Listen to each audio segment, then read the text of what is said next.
in it. Body is also known as Kshetra.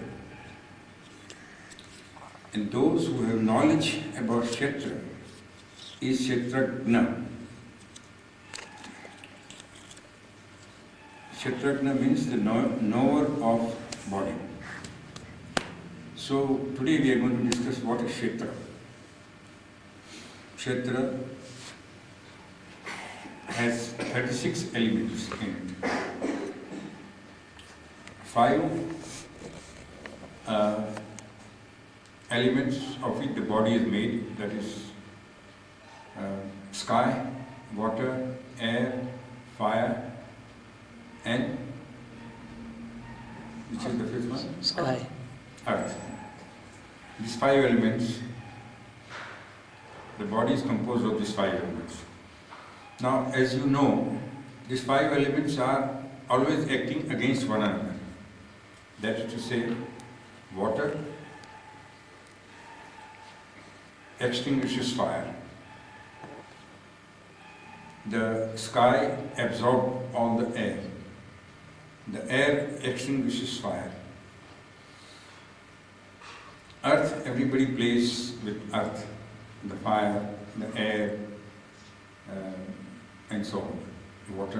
Water destroys many parts of the earth in floods and all this. So, yet in the body, they are one. They support each other, and that is the only place where their individual interests are not there. The interest of the body, interest of the Kshetra is maintained by these 5 elements.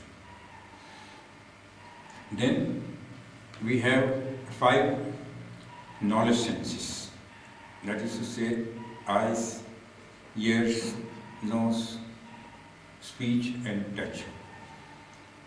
Now these knowledge senses, they play important role in your body, in everybody's body. You perceive things because of these 5 elements. You feel certain things because of these 5 elements. You speak because of these 5 elements. All the activities which are going on are due to the knowledge of these 5 elements. Then there are 5 action senses: the hand, feet, front, rear, and speech. Now these 5 action senses are also acting for good or bad. Good karma they do or bad karma they do. Whatever the mind ordains, they do the karma. So the senses are controlled by the mind. Now what is mind? Mind is the thing which is, as Baba says, is bundle of thoughts. Creative as well as destructive. Both sides the mind can do. If the mind is dominated by the 6 demons, as we discussed earlier, then if they prompt the action to be taken by the senses, then they are doing bad karmas. Whereas if the mind is sattvic, the thoughts are sattvic, action will be sattvic. Sattvic means to do good to others, to do good karmas, to do sat karmas. These are all sattvic things. So 5 elements of the body, 5 action senses, 5 knowledge senses, that becomes 15. In addition to this, there are 5 air, pranavayu, which are known as. When you offer the food to the god, we say Om Pranaya Swaha, Om Apanaya Swaha, Om Vyana Swaha, Om Samana Swaha, Om Udana Swaha. These are the Panchvayu, which are the elements of God in our body, which play important role in various activities of the body. So these Panchvayu, they make it, the total is 20 now. In addition to this, mind. Now what is mind, as we discussed? Mind is bundle of thoughts. Mind prompts the senses to do certain things. That makes 21. Then there is intelligence. What is intelligence? Intelligence is buddhi. Buddhi is that you perceive certain things and you discriminate between good and bad. Intelligence can reason out and say this is good. Intelligence can say this is bad, don't do it. This is bad karma, this is good karma. Like that, the intelligence perceives certain things and discriminates between good and bad. It prompts mind not to do bad things, but still mind does the bad thing because of the influence of the demons. So there is always conflict between mind and intelligence going on in the body. Intelligence reason out, mind doesn't reason out. Mind acts as per the wishes of the demons. The next one is wishes or ichha or desire. Now desire come out from what? How does desire come out? You want to do this, you want to do that, you want this cloth, you want to do this, you want to do this seva, you don't want to do this bad karma. So desire also can be good and desire can be bad also. So ichha or desire is one more element in the body. The next one is dvesha. Dvesha means that you have some bad feelings, ill feelings about others. Somebody has done harm to you and you want to take the revenge, vindictiveness. This dvesha is also part of our body. Dvesha will always do something bad to others. Okay. Now, in addition to this, there is happiness and there is unhappiness. What is happiness? Happiness is when you do good to others and you feel good about it. That is happiness. Unhappiness is when somebody else does bad to you and you feel bad about it. That is unhappiness. The circumstances are such created that you feel that some harm has come to you and that unhappiness comes into you. This unhappiness is because of your karmas in the past life. You must recognize that nothing happens without the karmas in the past life. And therefore, happiness as well as unhappiness also is due to karma in the past life. But the mind plays an important role in manifesting the happiness and unhappiness. If the mind is sthita-prajna, mind is steady, without thinking about good and bad, happiness and unhappiness, like we offer water to Shiva. We offer our tears of joy and sorrow to Shiva and pray to Shiva that make me sthita-prajna, make me steady, so that in happiness and unhappiness I remain the same. So that is another element which is in the body. Now happiness and unhappiness must be distinguished. One sometimes say that we have done some good to other people, then you feel happy, that is the happiness. Unhappiness, as I said, that somebody does harm to you or the circumstances are created in a manner that you feel unhappy. You are not, say some disease has come to you, you feel unhappy. But you must realize that this disease is due to your karma. Once you realize that it is due to your karma, the unhappiness must go. Because you are paying for your karma, what you have done in your past life. And therefore, there is no cause for you to become unhappiness. Sometimes because of this unhappiness we blame God. God, what are you doing with me? God is not doing anything. God is compassion. God wants to help you because we are all called children. Baba says that whatever happens is always good for you because you are all my children. Even if it is unhappiness, even if it is cancer, if it is any other disease, it is good for you because your karmas are being finished. Unless you finish your karmas, you cannot get liberation. And therefore, to get liberation, you have to finish your karma. So we should be thankful to Baba that he is finishing our karmas. He is not making the karmas residual and keep on getting life and death cycle all the time. engaged in life and death cycle. We want to get rid of this life and death cycle, and for that we have to finish our karmas. So the unhappiness or circumstances created to make you unhappy is also good for you, so that your karmas finish. So in happiness and in unhappiness, if you are sthita prajna, if you are steady, then your mind is steady, your mind can then meditate on God, and you can get closer and closer to liberation. It is the attitude of the mind which causes this unhappiness and happiness. Say you get injured in your leg. You are injured because of your karma. So why be unhappy about it? Bear it. I give you one example. There was an officer. He was Baba devotee. He met with an accident on the scooter. He fell down on the ground. His leg was broken, separate like this. He smiled, seeing the leg, and said, God, Baba, thank you for getting rid of my karma. It is your prasadam, and I take it with smile. That is the attitude that we must have. That unhappiness we take it with a smile, and happiness we take it again with a smile, and be same in happiness and unhappiness. Then there is another element which is in our body, and that is to say vritti. Vritti means nature. What is the nature of the person? You know, some people are stingy, some people are free, some people are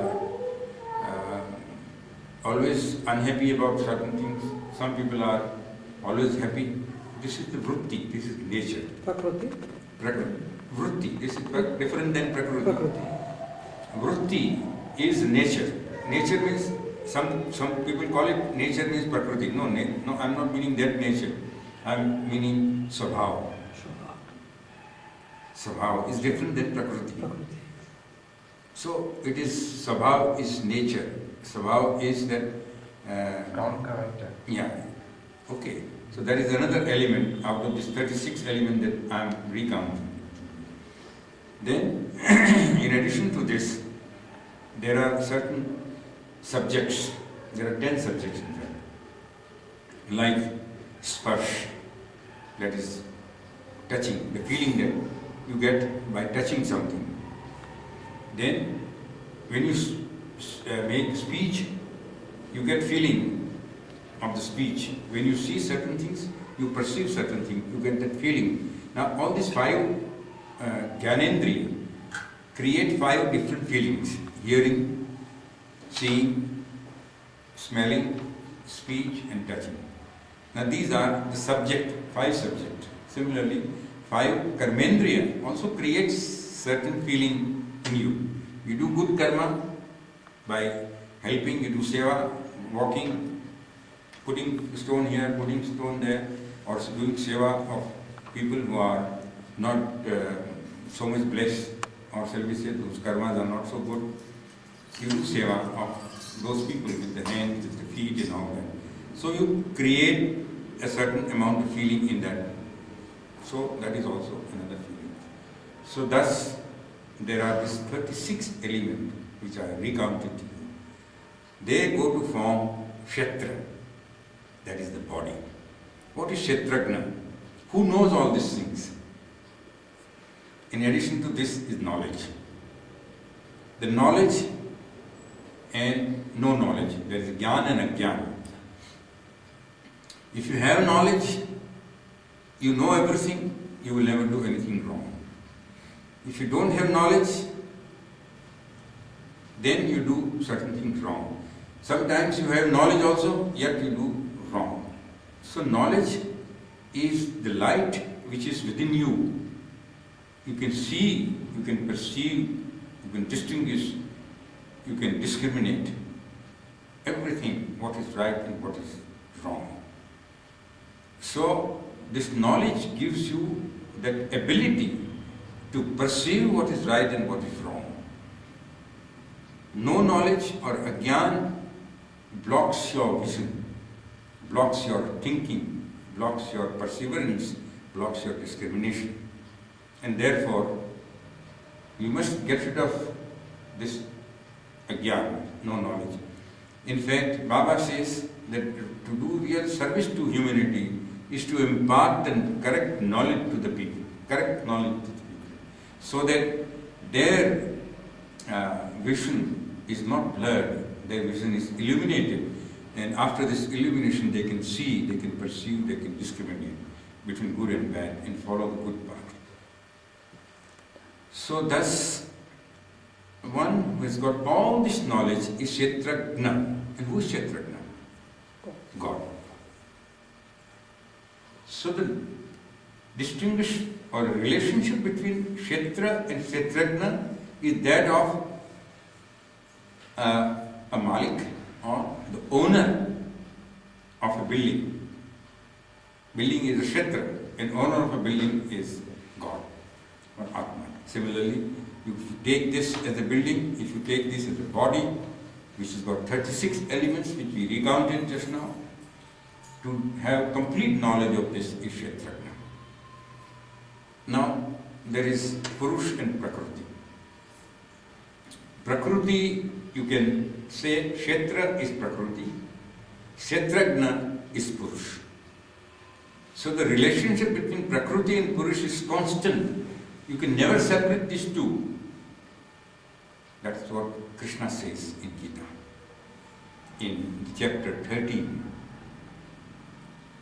about the relationship between Prakriti and Purush, the relationship between Kshetra and Kshetrajna. What is Kshetra? What is Kshetrajna? Who is Kshetrajna? And that is God. I have tried to put this 13 Adhyaya in a very, very simple form so that you can understand. There are many intricacies of this relationship, and the 36 gunas that I have described to you, which I don't think you should worry about. So long as you understand that these 36 gunas or 36 elements of our body goes to form Kshetra, and the one who knows about it is Kshetrajna. Your soul is the one who knows about everything. Atma. Atma related to Paramatma, prime soul. And prime soul says, I am the witness of everything. The soul says, I am the witness of everything. Karma doesn't touch the soul. Karma touches the body. Karma touches the Kshetra, not Kshetrajna. Kshetrajna is all knowledgeable. He can never do any bad karma. It is a jnani who has got no knowledge does the bad karma. And therefore that is related to Kshetra and not Kshetrajna. Okay? Okay? Clear? That's all I have. Now, anyway, he has recorded this. You can take the lecture presented in this form, although I have been saying this in different parts. You see, the same thing I have been saying in smaller discourses. Guruji, આપણે કહીએ કે આત્મા મરતો નથી, એમ શરીર મરે છે પણ આત્મા મરતો નથી, તો એ આત્મા મરતો નથી. Atma is never, how can Atma die? It's only the body which is burnt, Kshetra which is burnt, not Atma. Atma, okay, I'll tell you about this 1 minute. So ईश्वर નો અંશ છે ને આત્મા. Generally speaking, one is astral body, one is a physical body. Astral body consists of 5 knowledge senses, 5 action senses, mind, intelligence and soul. When you are in dream, your astral body takes part in the dream, not the physical body. Physical body is lying on the cot. So everything is experienced by the astral body. When you leave the body, your physical body is burnt or buried. But your astral body remains on the earth for 12 days. As soon as the body leaves the Atma, or you leave you are dead, your body, your soul or astral body becomes Pret Atma. Up to 12 days it remains. And after you do 11, 12, 13, the Pret Atma is released and it goes to the God of righteousness. Cut off the relations. Dharmaraj. There Chitragupta is sitting. He recounts all your actions, what you have done during this life. And then he said, you got to go to this hell for so many years, you got to go to this hell for so many years. There are 56 hells for different types of karmas that you've done. And then the God of righteousness also said that you got to go through chicken yoni if you've eaten chicken, or lamb yoni, or pig yoni, or this yoni, animal yoni. Then you go to heaven, and then you are born as human being again. Okay, so how our Atma doesn't die at all? Atma is always constant. Atma knows everything. In fact, when you are in the mother's stomach, before you are born, you have all the knowledge about your past life, not only yours, but about the entire earth, about the entire universe. But as soon as you come out of the womb, you forget everything. And then you say, I've come here, I've come here. He's repenting, why have I come? I was good, everything I knew in the body. And this is the rough book of Guruji's Discourses, which is being published from humanity to divinity. And this one has given all these things which I have told you in different smaller parts. Not as I have told you, combined in a composite manner today. But all these things are given in this book. Where we can get it?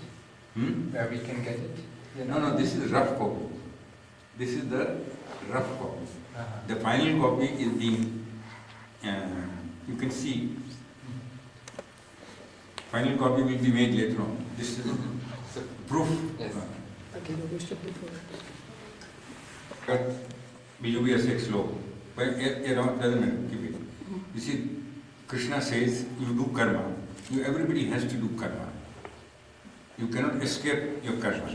But karma done for the good of the humanity, and karma done without craving for the fruits of the karmas.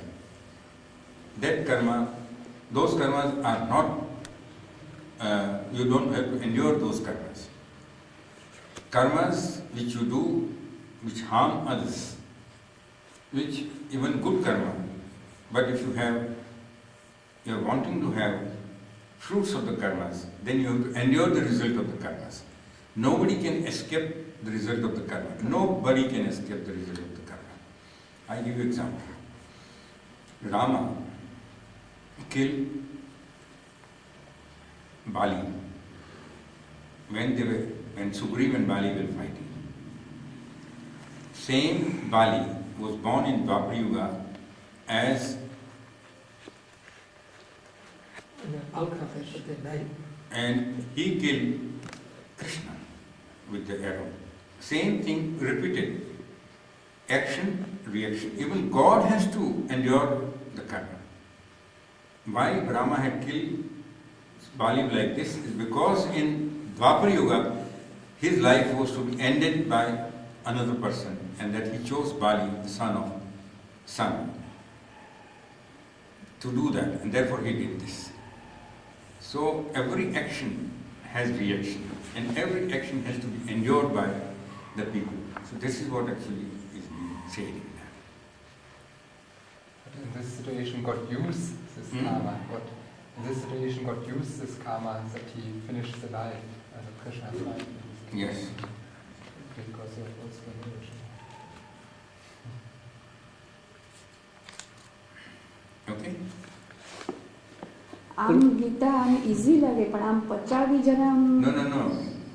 Gita is, there are many hidden meaning in what is said in all slokas. Mere translation done by this thing is not, it doesn't give you real meaning of it. If you want to read, if you are interested in reading and understanding Gita, you read Gyaneshwari. And you will find Gyaneshwari giving you every detail about a sloka. It has very deep meaning. It is actually the gist of everything, knowledge that is existing in this world, in the universe. Yeah. Guruji, I wanted to ask you about the Shiva statue outside. The Shankar Bhagwan. I just wanted to ask you, yes. There's somebody coming, so I can tell them. These 8 directions. Yes. We are giving Abhishek from 8 directions. You see, the 5 elements of our body are from Shiva. Om Sarvaya Shiti Murti Nama is earth. Om Bhavaya Jal Murti Nama is water. Om Rudaya Agni Murti Nama is fire. Om Ugraya Vayu Murti Nama is air. Om Bhimaya Akash Murti Nama is sky. Om Pashupati Ajman Murti Nama, that every living being has Shiva in Atmalinga Shivatu, Atmalinga Shivatu, Atmalinga Shivatu. That is 6th. 7th is the moon. Om Mahadevaya, Somaya Suryamurti, Somaya. Om Ishanaya Agni Murti Nama. These 8 are the elements from Shiva. And we are giving Abhishek to Mahamrutyunjay Shiva from 8 directions every morning. Why do we do Abhishek? It's because Shiva takes the poison of the society. As he took the poison of the poison which came out from the Samudra Manthan, the churning of the sea. And then everybody did Abhishek so that he cools down. When he takes the poison, his body gets warmed up. Now he takes the poison of the society. All our ills, all our dushkarma, he takes on. And therefore we do, as a thanksgiving, Abhishek from 8 directions on this Mahamrutyunjay Shiva. He is Saiswar Mahamrutyunjay Shiva. The things he has in his hands, do they have each meaning? Yeah. Whatever he's got is to cool himself down. I see the water he puts Yes. on and then... Yes. And in fact, when we install this statue, Kapil was here, I think? No. No, I wasn't. I don't know. But I know. You were here when we installed the statue? Shiva People saw with naked eye the light going into the statue. And if you see statue, sometimes Shiva is smiling in a different manner, sometimes he is smiling in a different manner. He is alive here. He is not a statue. So, and Baba has given blessing that anybody who asks for anything from this statue will be granted. So it's a very unique statue if you see properly. And similarly, this Ma also, she talks to you. You are talking to her. She will speak and you will hear the voice. Science very well.